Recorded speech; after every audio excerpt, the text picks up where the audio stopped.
Imam Sufjan al-Thauri rahmetullahi alayh në fund të jetës së tij filloi të qan.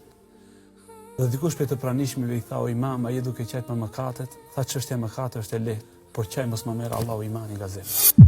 Kurse baballarët dhe gjishërit ton thonin: "I shkofshim tokës me iman."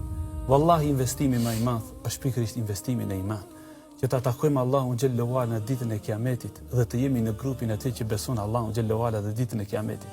Pa pikë dyshimi o xhindero, që investimi më i madh i çdo njeri prej nesh dhe që do të gëzohemi me të në një ditë kur do të mbërziten të tjerët është imani dhe besimi në Allahun xhallahu ala dhe qëndrueshmëria në fe. A nuk mjafton që i madhi Allah xhallahu ala thot: "Innal ladhina qalu rabbuna Allah thumma istaqamu tatanazzalu alayhim almalaika alla takhafu wa la tahzanu."